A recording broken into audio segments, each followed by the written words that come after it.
Goedemorgen op deze woensdagochtend 22 oktober. We gaan beginnen met de rijproef, de IPOP. En we zien in de baan nummer 1 Jillis met Marit de Vries. Marit, als je zover bent, mag je starten. Veel succes.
We hebben gekeken naar nummer 1, naar Jillis met Marit de Vries.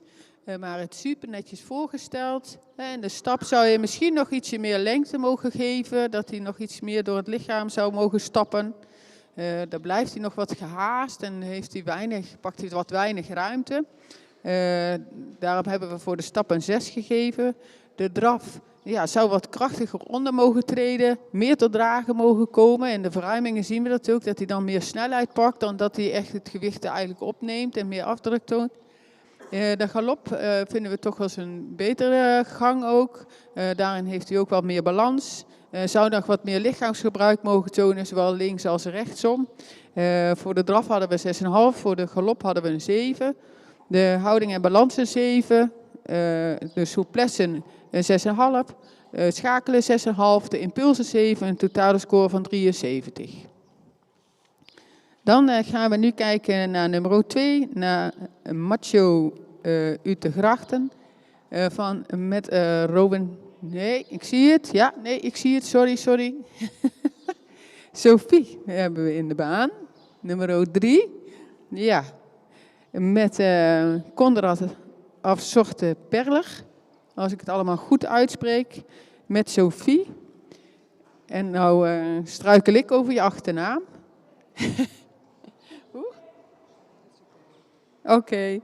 We zien in ieder geval Sophie. En we wensen er veel succes.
gekeken naar nummer 3. Naar Sophie. Heel netjes voorgesteld, Sophie. De stap hebben we een 7 gegeven. De stap is taktmatig, heeft ruimte, zou nog wat actiever mogen doorstappen, nog iets meer door het lijf heen mogen stappen. De draf een 6,5. Daarin missen we eigenlijk een beetje meer het ondertreden van het achterbeen. Iets meer gewicht opnemen. Ja, in de verruimingen zien we ook dat hij wat snelheid loopt, een beetje van het achterbeen juist af. De galop daarentegen hebben we een 8 gegeven. Vooral alle twee de galopaden, mooie opwaartse sprong. Hè. Dan zien we echt wel dat hij ook goed kan schakelen, kan weg. Terug naar de overgangen, aanspringen, heel makkelijk. Overgangetjes terug, dan weer net even een beetje moeite, iets op voorgevallen. Maar goed, toch nog een 8 voor de galop. Een 7 voor de houding en balans. Een 7 voor de souplesse. Een 6,5 voor het schakelen. Een 7,5 voor de impuls, een totale score van 78. Dan hebben we nu in de ring nummer 4, Quincy R.W. met Jelmer Ketelaar. Jelmer, als je dadelijk zover bent en Sophie heeft de baan verlaten, mag je beginnen. Succes!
Hebben gekeken naar nummer 4, naar Quincy R.W. met Jelmer Ketelaar. Jelmer, je had je handen soms wel een beetje vol. Dus er was nog wat rommelig soms in de aanleiding. Wat je moeite met het loslaten in de bovenlijn. Maar jij loste dat echt wel heel keurig op hoor. Dus echt wel een positief voor jou. De stap hebben we een 7,5 gegeven. Het paard heeft wel tact en ruimte. Het geheel mag dan nog wel wat losser in de bovenlijn. Dat zien we eigenlijk in alle 3 de gangen terug. Dat stukje losgelatenheid. De draf een 7. Daarin, ze heeft een hele lichtvoetige manier er wel van bewegen. Maar op het moment dat we bijvoorbeeld als je de hals strekt, dan zien we dat het achterbeen wel een beetje nog naar achter beweegt in plaats van dat het mooier naar voren door beweegt. Dus daar zou ze nog wat mooier van achteruit aan mogen sluiten. En ze wil wat graag ook nog wat naar voren leunen. De galopade, rechtsom, hele mooie opwaartse sprong, maar nog wel ietsje snelheid nodig. En de linker galop missen juist een beetje sprong en dat stukje losgelatenheid. Dus de stap een 7,5, de draf een 7, galop een 7, houding en balans een 6,5, souplesse 7, schakelen 7, impulsen 7 en totale score van 77. Dan gaan we nu kijken naar nummer 5, naar Siete van Siniada met Wesley Teling. Wesley, als je zover bent, dan mag je starten. Succes!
Heb ik gekeken naar nummer 5, Siete van Sinada met Wesley Teling. Wesley netjes voorgesteld. Je hebt echt geprobeerd om echt de neus ook mooi voor te houden. Dat ze mooi voor tegen die loodlijn aanbleef en niet te kort werd in de hals. Ja, ze zou nog wat mooier achteraan mogen treden. Echt wat meer gewicht op mogen nemen. En vooral ook in die draf zien we dat wel terug. Je moest er wel hard aan werken, zagen we. Je hebt in ieder geval goed je best gedaan. De stap hebben we beoordeeld met een 7. De stap is takmatig, heeft wel ruimte, maar missen we ook nog dat stukje activiteit. De draf een 6,5. Ja, daarbij zien we dat het achterbeen gewoon nog meer onder de massa mag, wat ik net ook zei. Meer tot dragen mag komen, dat zien we ook wel in de galopade terug, daar heb je een 6,5. De linker galop pakt ze net ietsje meer ruimte, maar ze mag nog wat meer actiever de berg op blijven galopperen met meer sprong. Houding en balans een 7, de souplesse een 6,5, het schakelen een 6,5, impuls een 6,5, een totale score van 73,5. Dan gaan we naar nummer 6, naar Vilena met Marije Deurholt. Marije, als je zover bent, dan mag je starten. Succes!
Hebben gekeken naar nummer 6, naar Vilena met Marije Deurholt. Heel sympathiek, heel vriendelijk voorgesteld. We missen net wel even dat stukje activiteit nog in alle 3 de gangen. De stap toen je begon met het eerste deel in de stappen, was die soms wel wat kwetsbaar. In de verruimingen werd hij daarentegen wel ietsje beter. Maar het achterbeen mag wat mooier aansluiten. En dat zien we ook wel een beetje in de draf en in de galop ook weer terug.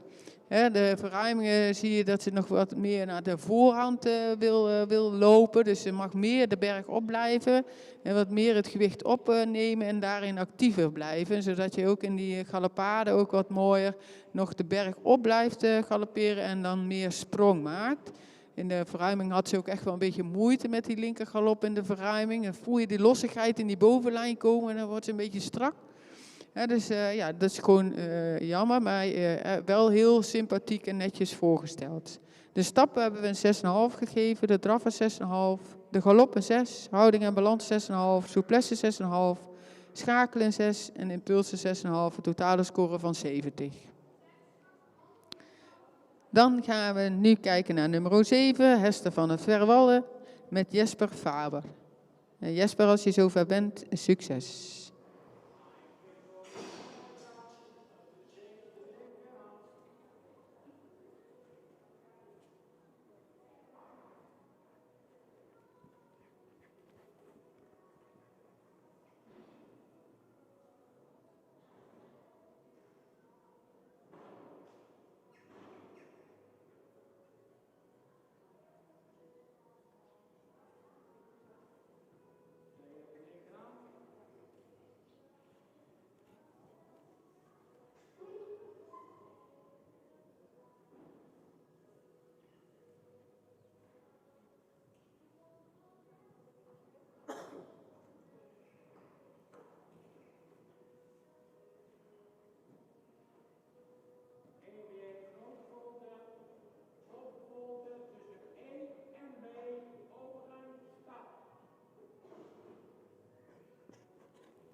We hebben gekeken naar nummer 7, naar Hester van Verwalden met Jesper Faber.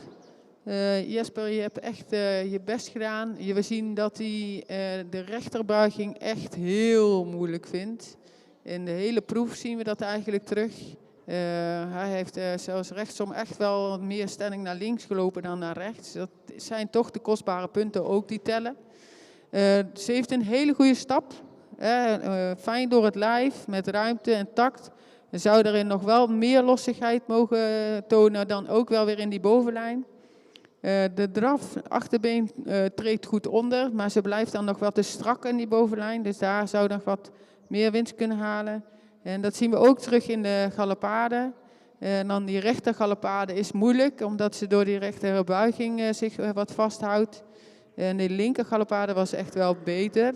Maar daarin mag ze ook wat meer sprong maken. Dus ze zoekt nog echt wel naar balans en losgelatenheid. Met voornamelijk de nadruk op die rechterbuiging. We hebben voor de stap een 7,5 gegeven. De draf een 7, de galop een 6,5, de houding een 6, souplesse een 6,5, schakelen een 6,5 en de puls een 7 en de totale score van 74. Dan gaan we nu kijken naar nummer 8, naar Rolien van de Mietwij met Tao Legacy. Tao, als je zover bent, mag je starten. Succes!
We hebben gekeken naar nummer 8, Rolien van de Mietwij met Tao Legacy. De stap een hele ruime, grote, maar wel een paard met tact. Al is die heel soms dat we denken, dan wordt hij zo groot in die stap, dat het nog wel in de stap en in de tact wat kwetsbaar kan zijn. We hebben een 7,5 voor de stap.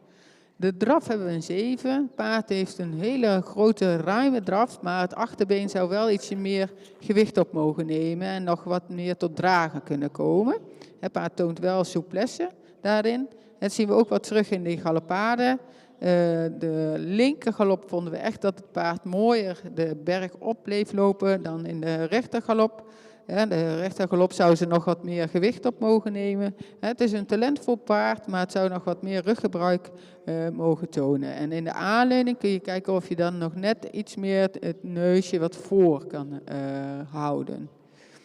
Dus we zijn tot de volgende cijfers. De stappen 7,5, de draf een 7, galop een 7, houding en balans 7, souplesse 7,5, schakelen 6,5, impuls een 7,5, een totale score van 78,5. Dan gaan we nu kijken naar nummer 9, naar Floortje PK met Marijke Andriessen. Marijke, als je zover bent, mag je starten. Succes!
Keken naar nummer 9, naar Floortje PK met Marijke Andriessen.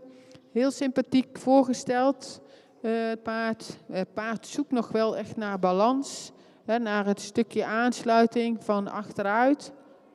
In de stap stapt de paard wel takmatig, maar zou nog wat meer los kunnen laten in die bovenlijn en wat meer ruimte mogen maken. De draf mag daarentegen ook wat meer aansluiten. In de verruimingen zien we dan ook dat ze wat te snel gaat, maar dan de ruimte meer eigenlijk daarin mist en ook wat balans verliest. De galop, dus ze springt eigenlijk heel makkelijk aan, daar heb je er heel netjes in opgeleid. Maar ze zou in alle tweede kanten dan wat meer lichaamsgebruik, sprong en balans mogen tonen. Dus we zijn tot de volgende cijfers gekomen. De stap een 6,5, de draf een 6,5, de galop een 6,5, houding en balans een 6, souplesse 6, schakelen 6, impulsen 7, een totale score van 70. Dan gaan we nu over naar nummer 10, Minke Lien met Jelmer Ketelaar. Jelmer, als je zover bent, mag je starten. Succes!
Hebben we gekeken naar nummer 10, naar Minke met Jelmer Ketelaar. Weer heel fijn voorgesteld, Jelmer. Een paard met een actieve, takmatige stap. De draf is zeer lichtvoetig met veel veer, een mooi ritme en takmatig. In de verruimingen, dat vonden we wel jammer. Daar misten we wel even net de eerste mislukte. Gelukkig probeerde hij het nog een keer. Maar daar zien we nog net even dat stukje weinig aansluiten. De galop springt wel mooi de berg op. Vooral in de linkergalop. De rechtergalop was ietsje, andersom. De rechtergalop was meer de berg op. De linkergalop weer minder. Maar en houdt ze zich nog een beetje vast en is nog wat zoekende naar de balans. Maar verder wel een heel talentvol paard. De stap een 8, de draf een 8, de galop een 7, houding en balans 7,5, souplesse 7,5, schakelen een 6,5, impuls een 7, totale score van 82.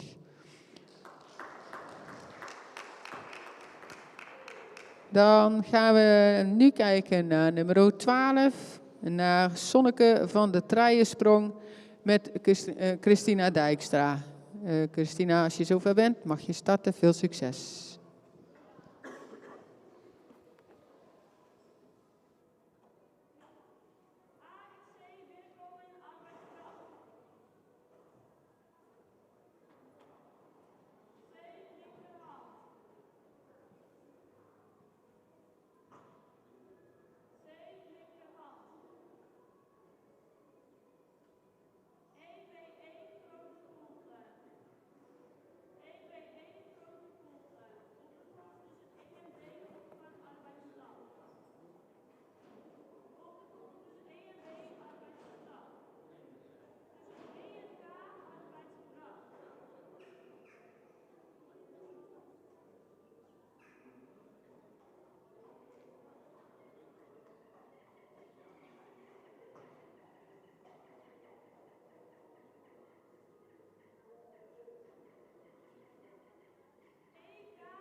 We hebben net gekeken naar nummer 12, naar Sonneke van de Trijensprong met Christina Dijkstra. We hebben besloten de proef even, of niet even, maar te stoppen in verband met een onregelmatigheid die we zowel in stap als in draf en de verruimingen zagen. Dus we wachten nu op nummer 13 en dat is Mirte C. met Jesper Faber. Dus we wachten tot hij zover is.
gekeken naar nummer 13, naar Mirte C. met Jesper Faber. De spanning zat er nog een beetje in de weg. Ze vonden het echt nog wel spanning om langs de kant te lopen. En ze deed over het geheel nog een beetje groenig aan, zeg maar. Dus je probeerde er echt wel netjes te langs. En hier zag je ook weer dat ze er moeite en wat had met die buiging naar rechts. Vond ze toch wat lastig. Het paard heeft een taktmatige en actief voldoende ruime stap. De draf, ze kan heel mooi schakelen. Paard heeft een goede techniek, heeft ook wel afdruk en souplesse, maar je ziet dat ze nog wat zoekende is. En in die galopade hebben we dat ook. Wel een balans, opwaartse sprong, maar ze mist daarin nog echt wel het stukje buiging, het stukje balans, het stukje durven los te laten. Ja, dus het geheel is nog wat groen. Dus ze hebben de stap een 7, de draf een 7, galop een 7, houding en balans een 7, souplesse een 6,5, het schakelen een 7,5, impuls een 7 en een totale score van 77. Oké. We gaan nu verder met nummer 14, Veet van de stal Berkmeer met Lisette Westerbeek.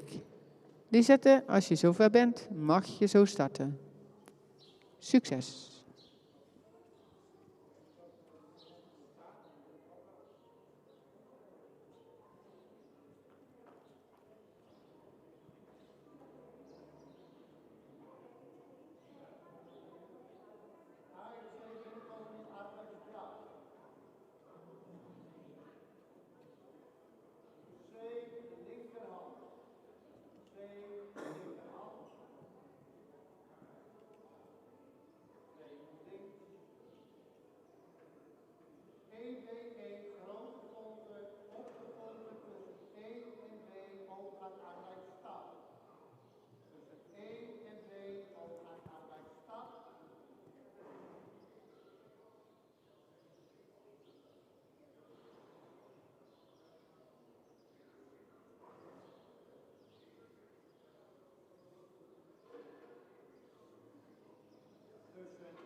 tussen K en A ook naar allerlei stap.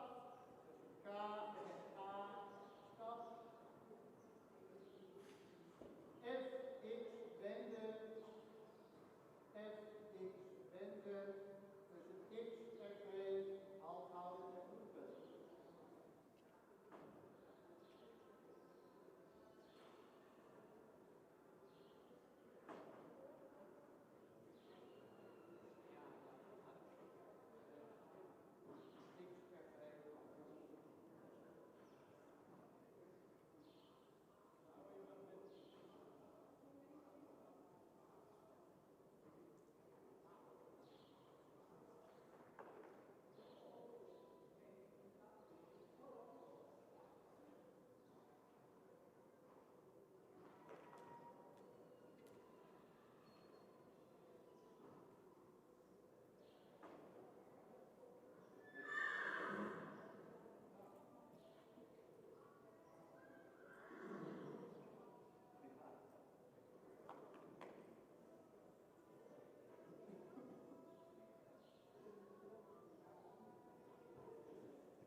We hebben gekeken naar nummer 14, Veet van de Stalbergmeer met Lisette Westerbeek. Een paard met een takmatige stap, voldoende ruim en actief, zou nog wat meer rek mogen maken in die stap. De draf, ja, ze zou wat mooier de berg op mogen blijven lopen, nog wat meer lengte in de lijf, het achterbeen. Ja, zou gewoon wat meer gewicht op mogen nemen. Ze heeft de neiging om een beetje van het achterbeen af te lopen. En dat zie je vooral dan terug in de verruiming. Dat gaat snel, maar ze heeft moeite met het stukje zitten. En dat zien we ook wel terug in de galoppade. Ze zou in de galoppade nog wat meer lichaamsgebruik mogen maken en wat mooier en de sprong de berg op mogen blijven galopperen. Wel heel netjes aan de hulp en ook heel sympathiek voorgesteld. We hebben de volgende cijfers. De stap een 7, de draf een 6,5, galop een 6. Houding en balans 6,5, souplesse 6,5, schakelen 6,5, impulsen 6,5. Een totale score van 71,5. Dan gaan we nu kijken naar nummer 15, naar Romkje van de Vierhuizen met Tao Legacy.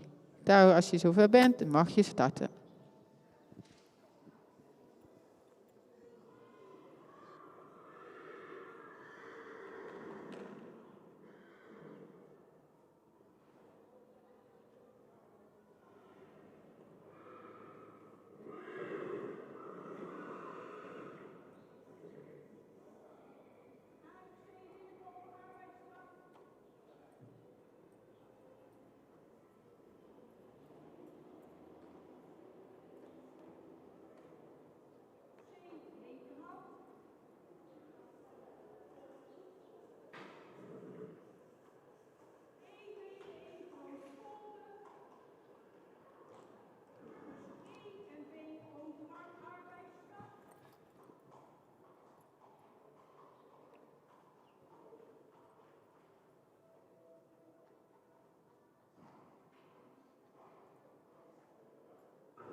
Na nummer 15, Romkje van de Vierhuizen. Met touw gezien, touw netjes voorgesteld. Een paard met een hele goede schrijdende stap, goede takt en veel ruimte. De draf, paard heeft een mooi ritme. Nog wel wat moeite met de buiging, met de lengtebuiging. En daarin haakt ze soms dan in het ritme juist die achter weer een klein beetje af. De galopade, het achterbeen zou toch nog wat meer gewicht op mogen nemen in de rechter galopade. Er zat wel een mooi verschil, konden we zien, tussen de rechter en de linker. Linker had ze wat minder moeite met de balans. En kwam ze, maar ze mag in het geheel, in die hele galopade, wat meer sprong maken. En wat meer activiteit van achteruit. Dus daarin mag ze echt nog wel winst maken. In de stap een 8,5, de draf een 7, de galop een 6,5, houding en balans een 7, souplesse een 7, schakelen een 7, impuls een 7, een totale score van 79. Dan gaan we naar nummer 16, naar Maribel met Jelmer Ketelaar. Jelmer, als je zover bent, mag je starten. Succes!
hebben gekeken naar nummer 16, Maribel, met Jelmer Ketelaar. Jelmer weer super netjes voorgesteld. Paard doet nog wel een beetje groen aan. En dan ook meer in de aanleuning is ze nog wel echt een beetje zoekerig soms. Maar ondanks dat ja, maakt het voor jou niet makkelijker. Maar ja, je doet het wel heel netjes hoor. De stap, paard heeft een goede stap, een fijne takt. Ja, mag nog wat daarin. Dus echt wat losser nog in de hele lijf zijn. In de draf ook een goede techniek, goed achterbeengebruik. In de galop, ja, daar zoekt ze nog wat te veel in die aanleiding. Dat is eigenlijk een beetje het groene wat we dan nog zien. Weet je, dat je denkt, ja, de paard kan best wel nog hogere punten scoren. Maar voor nu doet ze zich gewoon nog net iets te groen aan. De linkergalop vonden we wel beter ook dan de rechtergalop.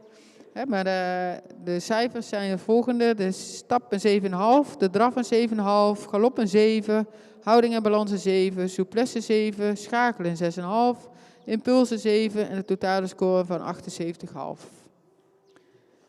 En dan hebben we nu een pauze en zouden we graag om 1 uur willen beginnen als dat mogelijk is. Dan hebben we een half uurtje pauze.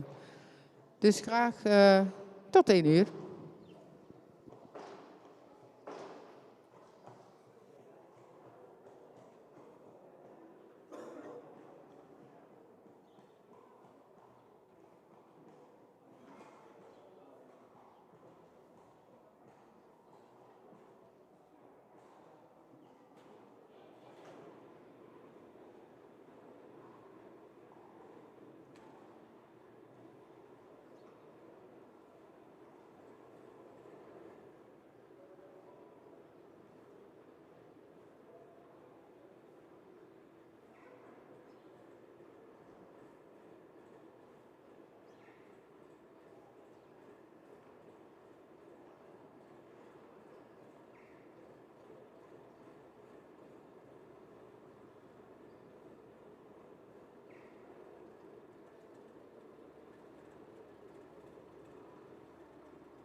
We hebben gekeken naar nummer 17, Zinnen van Ga Staten met Age Okkema.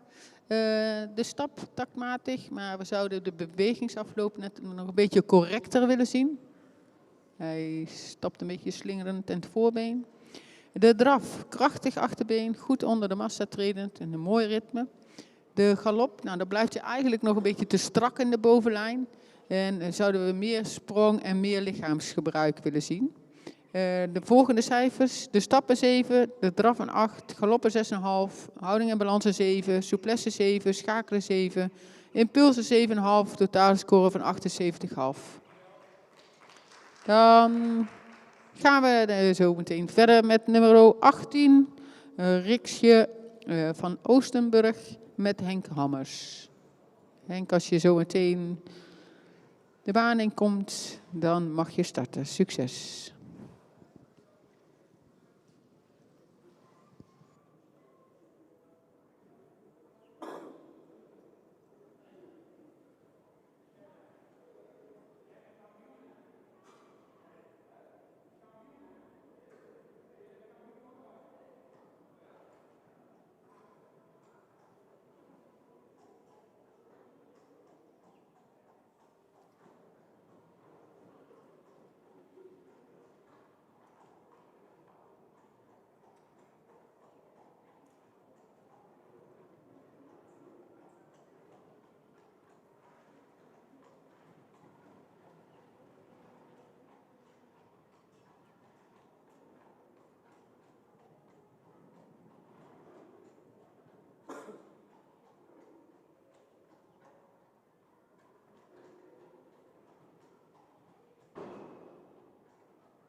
We hebben gekeken naar nummer 18, Riksje van Oostenburg met Henk Hammers. Een paard met een actieve, taktmatige stap met ruimte. De draf, ja, het paard heeft nog wat moeite met het stukje bergop, maar ook met het stukje tot dragen komen. Zoekt ook nog in de aanleuning dat ze zich nog te veel oprolt. In de verruimingen zien we het ook, dat ze te weinig die berg op blijft bewegen. Dus daar zouden we willen zien dat ze nog wat sterker en het achterbeen meer onder het lichaam plaatst. In de galopade wordt ze dan ook nog wat snel in de bewegingsafloop. Zou ze nog wat meer lichaamsgebruik mogen tonen en meer de berg op. De stap een 7,5, de draf een 6,5, de galop een 6,5, houding en balans 6,5, souplesse 6,5, schakelen 6,5, impuls een 7, een totale score van 74. Dan gaan we verder met nummer 26. Dat is een bijschrijving, dat is Mara van het Noordermar met Udo de Haan. Udo, als je zover bent, mag je starten. Succes!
gekeken naar nummer 26, Mara van het Noorden mag, met Udo de Haan. Heel mooi voorgesteld, vrij knappe merrie. De stap is heel takmatig met voldoende ruimte. We hebben een 7,5 gegeven en voor een 8 zouden we nog meer losgelatenheid willen zien in die stap. En misschien ook dan nog net dat stukje activiteit naar voren. De draf achterbeen treedt goed onderdoor, paard kan goed het gewicht opnemen. Alleen zien we in de verruimingen dat ze nog iets te veel naar voren wil duwen. Zou ze in de verruimingen bijvoorbeeld nog wat meer het gewicht op kunnen nemen, daar een 7. De galopade, ja, paard heeft een hele fijne, mooi opwaarts gesprongen, actieve sprong met heel veel ruimte, met voldoende ruimte, een 8,5. De houding en balans, een 8. Souplesse 7,5, schakelen 7, impulsen 7,5. En voor de draf hadden we 7. En totale score van 84. Dan gaan we nu verder met de nummer 20. Lieke van het Oosterrijn met Age Okma. Dus Age, als Udo rustig de baan heeft verlaten, mag je starten. Succes!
We hebben gekeken naar nummer 20, Lieke van de Oosterrijn met Aage Okkema. Paard is voldoende zuiver in de takt, in de stap, maar zou nog wat meer ruimte en wat meer lichaamsgebruik mogen tonen.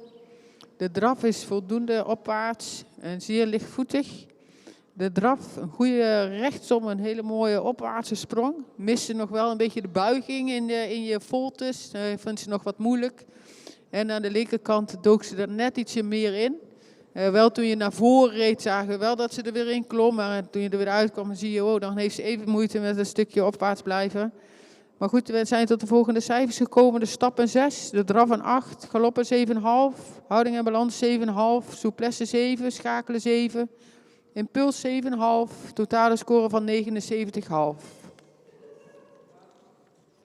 Dan gaan we nu kijken naar nummer 21, Pirkjen. Met Jelle van der Weijden. Jelle, als je zover bent, mag je starten. Succes!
We hebben gekeken naar nummer 21, Pierkjen, met Jelle van der Weijden.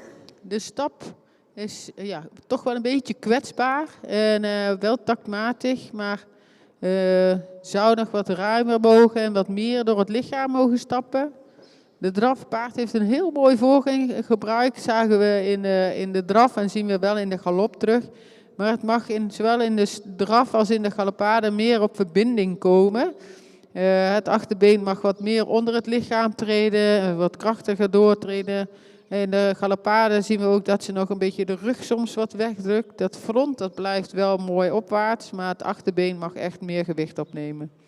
In de stap hebben we een 6,5 gegeven, de draf een 6,5, de galop een 6,5, nog voor de houding een 7. Souplesse een 6, een schakelen een 6, een impuls een 7, een totale score van 72. Dan gaan we nu door naar nummer 23, naar Cortina met Age Okkema. Age, als je zover bent, mag je starten. Succes!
We hebben gekeken naar nummer 23, Cortina met Age Okkema.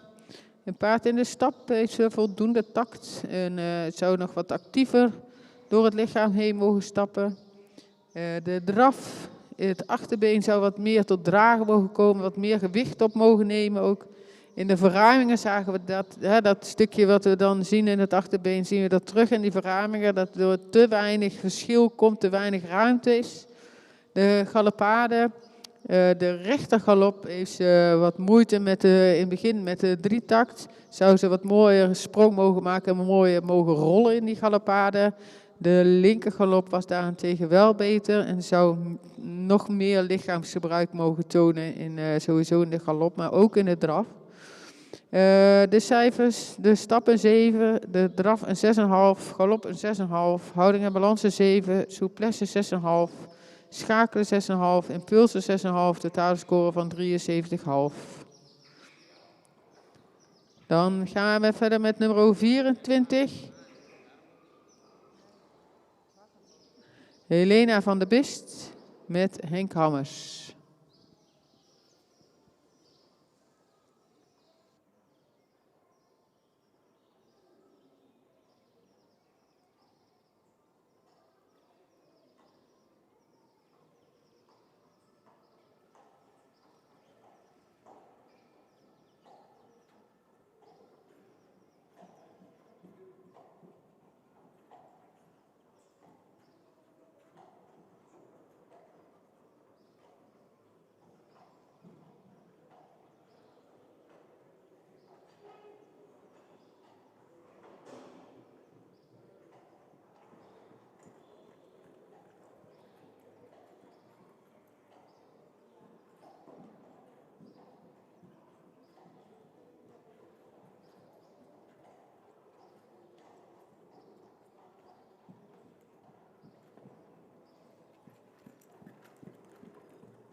We hebben gekeken naar nummer 24, Helena van der Bist, met Henk Hammers.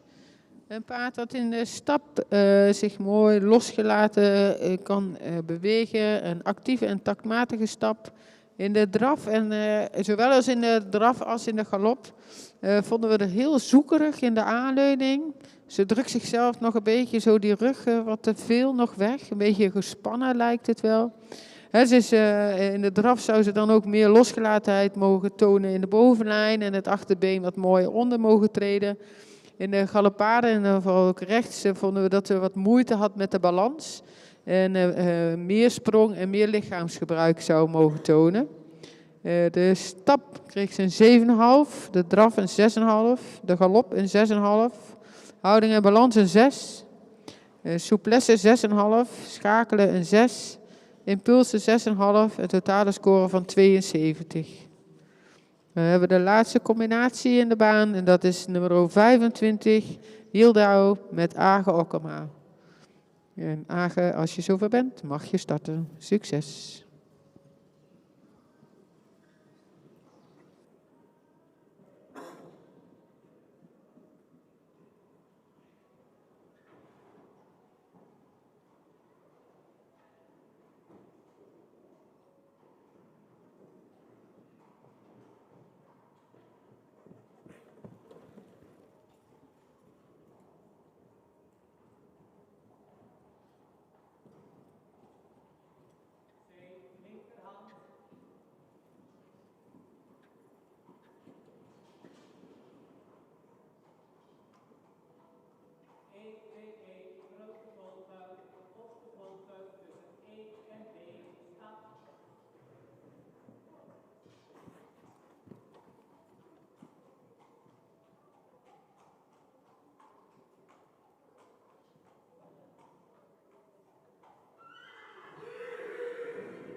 Na nummer 25, Gildau met Aage Okkema. De stap voldoende takmatig, maar zou nog wat mooier aan mogen sluiten in die stap. De drafpaard heeft een heel mooi opwaarts front. Achterbeen is actief onder de massa. De galopade, daar missen we nog wat ruggebruik in de galopade. Voldoende sprong, nog maar blijft ook nog wat te hoog in het ritme. Vooral linksom ook, zie je dat. Dat zou er echt verbeterd kunnen worden. De volgende cijfers, de stap een 7, draf een 7,5, galop een 6,5, houding en balans 7,5, souplesse 6,5, schakelen 7, impuls een 7, een totale score van 77,5. Dit was de laatste combinatie en we bedanken iedereen voor de deelname en tot de volgende keer.